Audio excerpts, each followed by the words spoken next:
Hindi lahat ng iniisip mo ay totoo. At mas delikado ang isip na sigurado kaysa sa isip na marunong magduda. Sa psychology, may isang kasanayan na tahimik pero makapangyarihan, critical thinking. Ito ang kakayahang pumipigil sa'yo na malinlang, mamanipula, at sumunod ng hindi nag-iisip. Kung gusto mong maintindihan kung paano talaga gumagana ang isip ng taong marunong mag-analyze, manatili ka rito. Bago tayo magsimula, kung gusto mo ng mga ganitong topic tungkol sa human psychology, emotions at behavior, huwag mong kalimutang mag-subscribe dito sa ating channel para lagi kang updated sa mga bagong kaalamang ibabahagi ko. 1. Ang tahimik na isip. Bakit hindi emosyon ang pinagkakatiwalaan ng matalino? May isang malaking pagkakaiba ang matalinong tao at ang emosyonal na tao. Hindi ito tungkol sa talino sa paaralan. Hindi rin ito tungkol sa dami ng alam. Ito ay tungkol sa kung sino ang may kontrol sa isip. Sa psychology, ang emosyon ay mabilis. Reaksyon ito. Pero ang pag-iisip ay mabagal. At ang mabagal na isip ang mas nakakakita ng totoo. Kapag galit ka, ang utak mo ay naghahanap ng kalaban. Kapag takot ka, ang isip mo ay naghahanap ng banta. Kapag masaya ka, ang isip mo ay naghahanap ng kumpirmasyon. Ibig sabihin, binabago ng emosyon ang paraan ng pag-iisip mo. Ang matalinong tao ay hindi naman walang emosyon. Ang kaibahan, hindi nila ito agad pinaniniwalaan. Kapag may naramdaman silang galit, hindi sila agad kumikilos. Kapag may naramdaman silang takot, hindi sila agad umaatras. Kapag may naramdaman silang saya, hindi sila agad nagdedesisyon. Humihinto muna sila. Sa psychology, ito ang tinatawag na emotional delay. Isang kakayahang ihiwalay ang nararamdaman sa katotohanan. Dahil alam ng matalinong isip na ang emosyon ay pansamantala. Pero ang desisyon ay may pangmatagalang epekto. Maraming tao ang nasisira ang relasyon dahil sa isang emosyon. Maraming tao ang nawawalan ng oportunidad dahil sa isang impulsive na reaksyon. At marami ang nagsisisi dahil nagtiwala sila sa naramdaman nila sa maling oras. Ang tahimik na isip ay hindi agad nagsasalita. Hindi agad nagtatanggol. Hindi agad nagpapaliwanag. Pinapakinggan muna nito ang sarili. Pinapakinggan ang sitwasyon. At saka lamang nagdedesisyon. Ito ang dahilan kung bakit ang mga taong may malalim na pag-iisip ay mukhang kalmado. Hindi dahil wala silang pakialam, kundi dahil alam nila na ang emosyon ay hindi leader ng isip. Ang emosyon ay mensahe lamang, hindi ito utos. Kapag natutunan mong pakinggan ang emosyon nang hindi ito sinusunod, dito nagsisimula ang tunay na critical thinking. At dito rin nagsisimula ang kapangyarihan ng tahimik na isip. 2. Critical thinking. Ang sikretong ginagamit ng isip para hindi maloko. Hindi ka naloloko dahil mahina ang isip mo. Naloloko ka dahil mabilis kang naniwala. Sa psychology, ang utak ng tao ay likas na naghahanap ng shortcut. Mas gusto nito ang mabilis na sagot kaysa tamang sagot. At dito nagsisimula ang panlilinlang. Kapag may nagsalita ng may kumpiyansa, iniisip ng utak na tama siya. Kapag maraming naniniwala, iniisip ng utak na totoo ito. Kapag emosyon ang ginamit, humihina ang kakayahan mong magtanong. Ito ang dahilan kung bakit maraming tao ang madaling maimpluwensyahan. Hindi dahil kulang sila sa talino, kundi dahil hindi nila pinipilit ang isip na mag-analyze. Ang critical thinking ay hindi tungkol sa pagiging kontra sa lahat. Ito ay kakayahang magpigil bago maniwala. Ang taong may critical thinking ay laging nagtatanong ng tatlong bagay. Ano ang ebidensya? Sino ang nagsasalita? At ano ang posibleng motibo? Kapag hindi malinaw ang sagot sa mga tanong na ito, ang matalinong isip ay hindi muna sumusunod. Sa psychology, tinatawag itong cognitive awareness. Ang kakayahang makita kung kailan sinusubukang impluwensyahan ang isip mo. Maraming manipulasyon ang hindi halata. Minsan ito ay anyo ng papuri. Minsan ito ay anyo ng takot. Minsan ito ay anyo ng urgency. Kapag minadali ka, magduda ka. Kapag pinatakot ka, magduda ka. Kapag pinaparamdam sa iyo na espesyal ka, magduda ka. Ang kritikal na isip ay hindi madaling madala ng tono ng boses. Hindi rin ng dami ng salita, kundi nakatuon sa laman ng sinasabi. Ito ang sikreto kung bakit ang taong marunong mag-isip ay bihirang malinlang. Hindi sila perpekto, pero sila ay maingat. Dahil alam nila na sa mundo ng impormasyon, ang hindi marunong magtanong ay madaling kontrolin. At ang critical thinking ay ang tahimik na depensa ng isip laban sa panlilinlang. 3. Bakit karamihan? Ay mali ang iniisip at paano ka hindi mapapasama. Kung napapansin mo, karamihan ng tao ay may matibay na paniniwala. Pero hindi ibig sabihin nito ay tama sila. Sa psychology, may isang dahilan kung bakit nagkakamali ang karamihan. Hindi dahil kulang sila sa impormasyon, kundi dahil ayaw ng isip na kontrahin ang sarili nito. Kapag naniwala na ang utak sa isang ideya, Hahanapan nito ng ebidensya na susuporta dito at babaliwalain ang anumang kumukontra. Ito ang tinatawag na confirmation bias. Dahil dito, mas madali para sa isip na manatili sa mali kaysa aminin na kailangan nitong magbago. Karamihan ng tao ay hindi talaga nag-iisip. Sila ay nagtatanggol lamang ng paniniwala. Sinusunod nila ang opinyon ng nakararami. Nakikinig sa pinakamalakas na boses at umaayon sa ideyang pinakakomportable. Pero sa psychology, ang katotohanan ay hindi bumoboto. Hindi ito nagbabago dahil lang marami ang naniniwala. Ang taong marunong mag-isip ay may kakaibang ugali. Handa siyang magkamali. Handa siyang itama ang sarili. Kapag may bagong impormasyon, hindi siya nagagalit. Hindi rin siya nagtatanggol. Sinusuri muna niya ito. Ito ang dahilan kung bakit kakaunti lamang ang tunay na critical thinkers. Masakit kasi sa ego ang umamin na mali ka. Para hindi ka mapasama sa maling pag-iisip ng karamihan, kailangan mong gawin ang isang bagay na bihirang gawin ng tao. Magtanong sa sarili mo, bakit ko ito pinaniniwalaan? Ano ang ebidensya? At handa ba akong magbago kapag mali ako? Ang kakayahang ito ay hindi palaging magpapasikat sa iyo. Minsan mag-iisa ka. Minsan, mapapansin mong iba ang takbo ng isip mo. Pero sa psychology, ang taong marunong mag-isip mag-isa ay mas ligtas kaysa sa taong basta sumasabay. Dahil ang katotohanan ay hindi laging popular at ang critical na isip ay hindi sumusunod sa karamihan. 4. Ang psychology ng pagdududa. Bakit mahalaga ang magtanong? Sa maraming tao, ang pagdududa ay kahinaan. Para sa psychology, ito ay proteksyon. Ang isip na hindi nagtatanong ay madaling hubugin ng kahit sino. Mula pagkabata, tinuturuan tayong maniwala. Maniwala sa sinasabi ng nakatatanda. Maniwala sa nakararami. Maniwala ng hindi nagtatanong. Pero ang tanong ay hindi kawalan ng respeto. Ito ay tanda ng aktibong pag-iisip. Sa psychology, ang pagdududa ay unang hakbang ng katalinuhan. Hindi ito pagtanggi. Ito ay pagsusuri. Kapag may narinig kang ideya at agad mo itong tinanggap, hindi dahil tama ito, kundi dahil hindi mo ito kinwestiyon. Ang taong marunong magtanong ay hindi agad naghahanap ng sagot. Hinahanap muna niya ang konteksto. Sino ang nagsabi? Bakit niya sinabi? At ano ang maaaring nakatago? Ito ang dahilan kung bakit ang mga manipulador ay ayaw sa taong nagtatanong. Dahil bawat tanong ay bitak sa kanilang kontrol. Kapag tinuruan kang matakot magtanong, mas madali kang utusan. Kapag tinuruan kang mahiya sa pagdududa, mas madali kang paniwalain. Ang critical na isip ay hindi palaging tiyak. At hindi rin ito komportable. Minsan mas pinipili nitong manatili sa hindi alam kaysa yakapin ang maling kasiguraduhan. Sa psychology, mas ligtas ang isip na nagdududa kaysa isip na sigurado pero mali. Ang pagtanong ay hindi paglayo sa katotohanan. Ito ang paraan para mas mapalapit dito. At kapag natutunan mong magtanong, kahit hindi ka sigurado sa sagot, dito nagsisimula ang tunay na critical thinking. 5. Hindi lahat ng tiwala ay tama. Ang mental skill na hindi itinuturo. Mula pagkabata, tinuturuan tayong magtiwala. Magtiwala sa kaibigan, magtiwala sa autoridad, magtiwala sa nararamdaman. Pero bihira tayong turuan kung kailan hindi dapat magtiwala. Sa psychology, ang tiwala ay hindi katotohanan.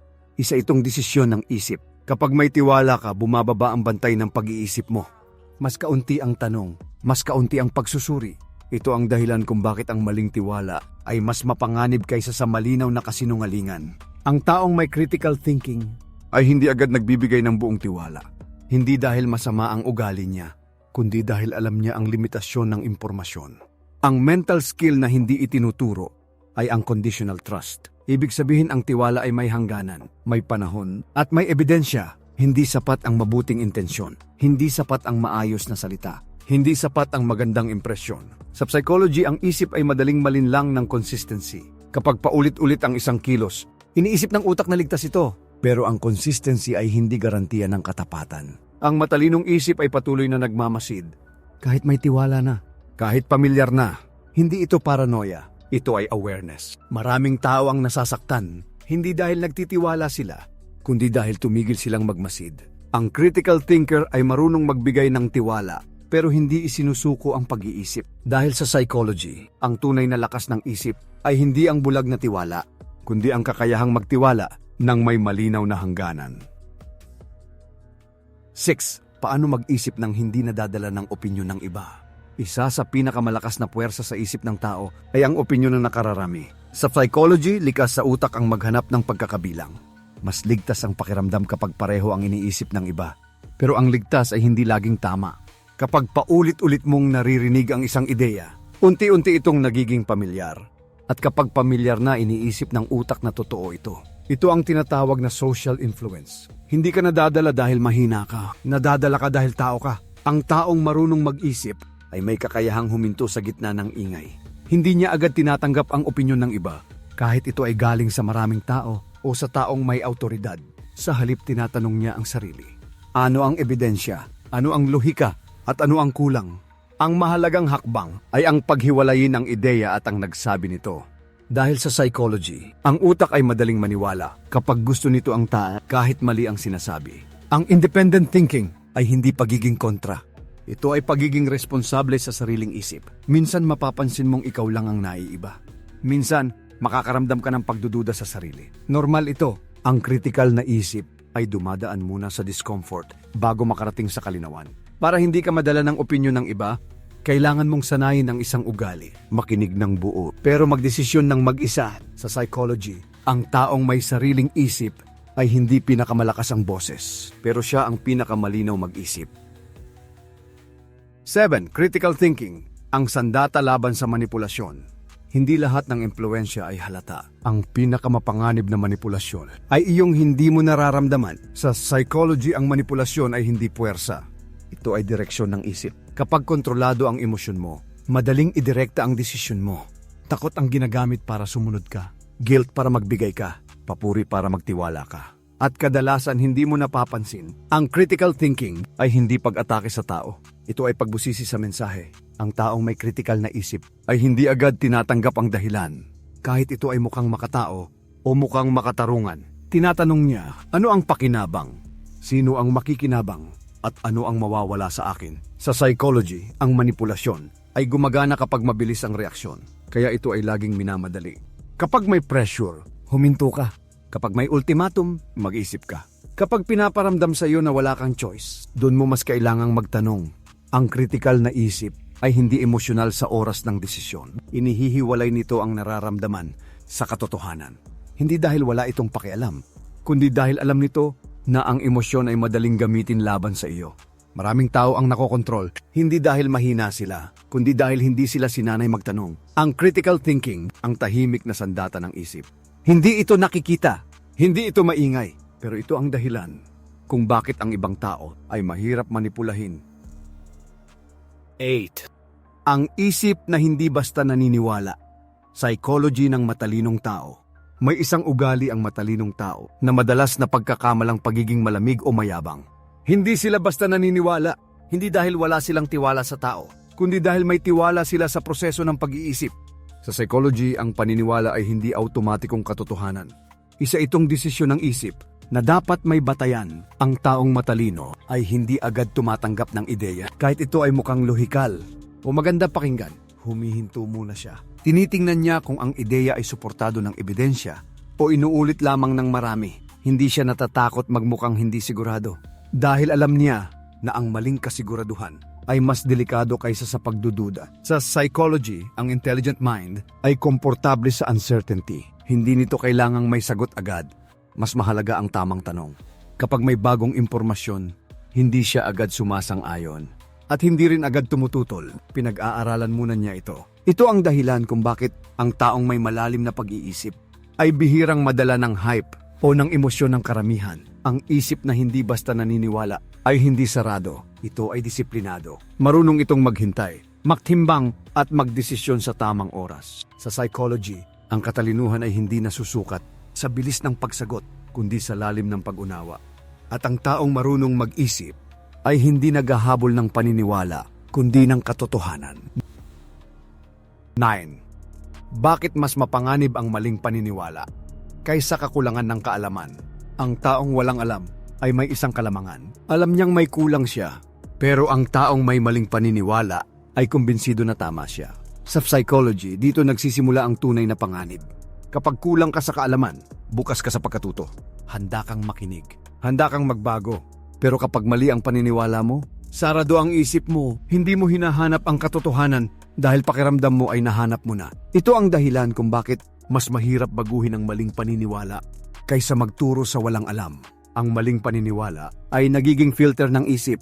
Lahat ng impormasyon ay dumadaan dito. Kapag sumusuporta, tinatanggap. Kapag kumukontra, tinatanggihan. Sa psychology, ito ay tinatawag na belief rigidity. Dahil dito kahit malinaw ang ebidensya, nanatili pa rin ang mali. Maraming desisyon ang nasisira. Hindi dahil kulang ang datos, kundi dahil mali ang paniniwalang pinanghahawakan. Ang kritikal na isip ay laging handang tanungin ang sarili. Paano kung mali ako? Ano ang hindi ko nakikita? Ito ang tanong na ayaw marinig ng maling paniniwala. Ang taong marunong mag-isip ay hindi natatakot mawalan ng paniniwala dahil alam niya na ang paniniwala ay kasangkapan, hindi pagkakakilanlan. Sa psychology, mas ligtas ang isip na handang magbago kaysa isip na matigas kahit mali. At kung may isang ugali na dapat bantayan ng kritikal na tao, ito ay ang sobrang kasiguraduhan. Dahil minsan, ang pinakamalaking hadlang sa katotohanan ay hindi kakulangan ng kaalaman, kundi ang maling paniniwala. 10. Ang tahimik na kapangyarihan ng isip na marunong mag-analyze. Hindi lahat ng kapangyarihan ay maingay. Ang tunay na lakas ng isip ay madalas hindi napapansin. Sa psychology, ang kakayahang mag-analyze ay hindi tungkol sa pagiging matalino sa paningin ng iba. Ito ay tungkol sa kontrol sa sarili. Ang taong marunong mag-analyze ay hindi agad kumikilos, hindi agad nagsasalita, hindi agad nagdedesisyon. Humihinto muna siya. Sa paghinto, nakikita niya ang hindi napapansin ng iba. Mga detalye, mga pattern, mga motibo. Habang ang iba ay nadadala ng emosyon, unang opinyon ng karamihan, ang tahimik na isip ay nag-iipon ng impormasyon. Hindi ito nagmamadali. Hindi ito naghahabol ng reaksyon. Sa psychology, ang analysis ay nangangailangan ng distansya. Distansya sa emosyon. Distansya sa pressure. Distansya sa ingay. Ito ang dahilan kung bakit ang mga taong may malalim na pag-iisip ay kalmado sa gitna ng kaguluhan. Hindi dahil wala silang nararamdaman, kundi dahil hindi sila alipin ng nararamdaman. Ang isip na marunong mag-analyze ay hindi laging tama. Pero bihira itong gumawa ng padalos-dalos na desisyon. Alam nito na ang bawat kilos ay may epekto at ang bawat salita ay may bigat. Sa psychology, ang tahimik na kapangyarihan ng isip ay hindi ang kakayahang manalo sa argumento, kundi ang kakayahang hindi mapasok sa mali. At kapag natutunan mong mag-analyze bago mag-react, dito mo makikita na ang katahimikan ng isip ay isa sa pinakamalakas na anyo ng katalinuhan. Bago ka umalis, tandaan mo ito. Hindi lahat ng malakas magsalita ay tama. Hindi lahat ng sigurado ay may malalim na pag-iisip. Sa mundo na puno ng opinyon, emosyon at impluensya, ang taong marunong mag-analyze, ang may tunay na kalamangan. Ang critical thinking ay hindi para sa lahat. Ito ay para sa mga taong handang magtanong, kahit hindi komportable ang sagot. Kung umabot ka hanggang dito, ibig sabihin handa ka nang mag-isip ng mas malalim kaysa sa karamihan. At kung ayaw mong manatiling biktima ng maling paniniwala, manipulasyon at padalos-dalos na desisyon, ito pa lang ang simula. Kung gusto mo pang matutunan ang mga ganitong psychology insights tungkol sa human behavior at personal development, mag-subscribe ka na at i-turn on ang notification bell para lagi kang updated sa mga bagong episode dito sa ating channel.